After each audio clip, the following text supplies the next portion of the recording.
خیریت سے تو ہیں؟ کہیے کاروبار کیسا چل رہا ہے؟ بھائی مزے میں ہوں، بزنس خوب زوروں پر ہے۔ بات یہ ہے کہ میں نے اپنے بزنس کو ترقی دینے کے لیے 50 لاکھ روپیہ بینک سے لون لیا ہے۔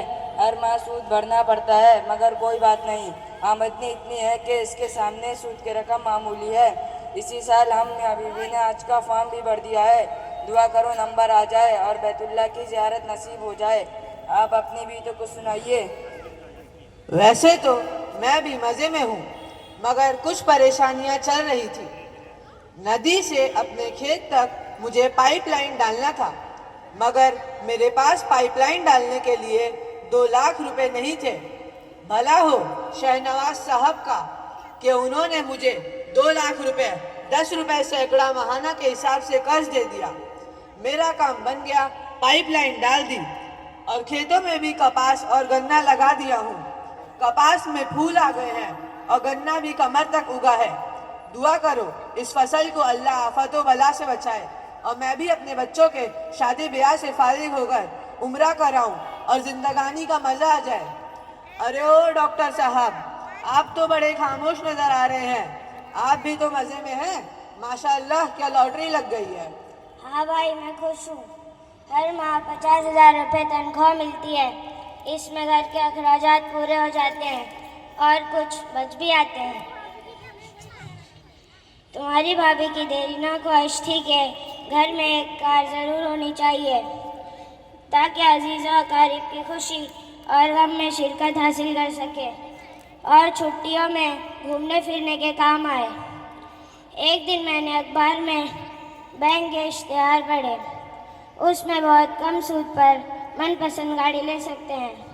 پھر کیا تھا، میں بینک گیا اور بینک کے ضروری کاغذات کی خانہ پوری کے بعد پچھلی ماہ کی 15 تاریخ کو ہی شو روم سے بالکل نئی گاڑی اٹھا لی۔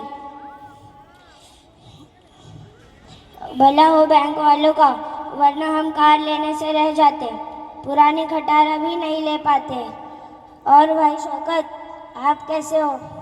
آج کل بہت مصروف رہتے ہو، کوئی قارون کا خزانہ ہاتھ لگ گیا ہے؟ اپنا کیا پوچھنا، چاروں انگلیاں گھی میں، سر کڑھائی میں ہے۔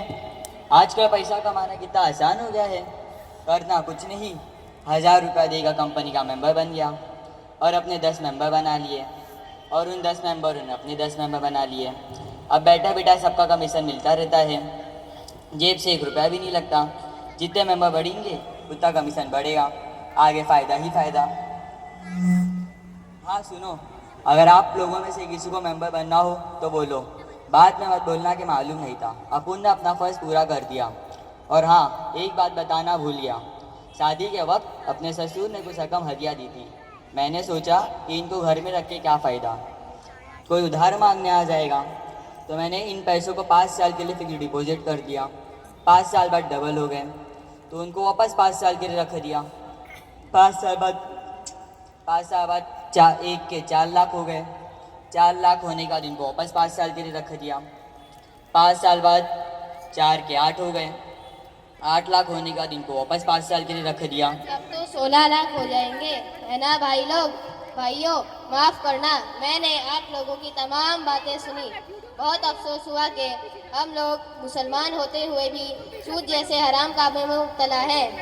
اس لیے اللہ تعالیٰ نے ہمیں سود، جوئے، سٹے اور ہر غلط طریقے سے مال کمانے اور کھانے سے منع فرمایا ہے۔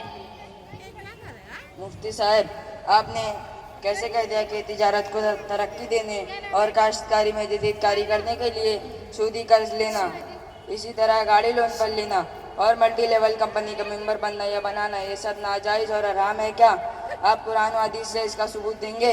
اللہ تعالیٰ کا بے پناہ فضل و احسان ہے، ہم اور آپ سب مسلمان ہیں، اور حقیقی معنوں میں مسلمان وہ ہوتا ہے جو اللہ کے حکموں کا پابند ہو، رسول صلی اللہ علیہ وسلم کی اتباع کرنے والا ہو۔ اس لیے ہر مسلمان پر لازم ہے کہ کوئی بھی کام کرنے سے پہلے وہ یہ جان لے کہ اس میں میرے اللہ اور میرے رسول کیا کہتے ہیں۔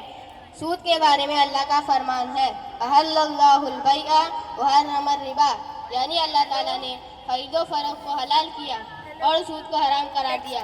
اب آئیے پیارے رسول صلی اللہ علیہ وسلم کے فرمان کو بھی سن لیجئے۔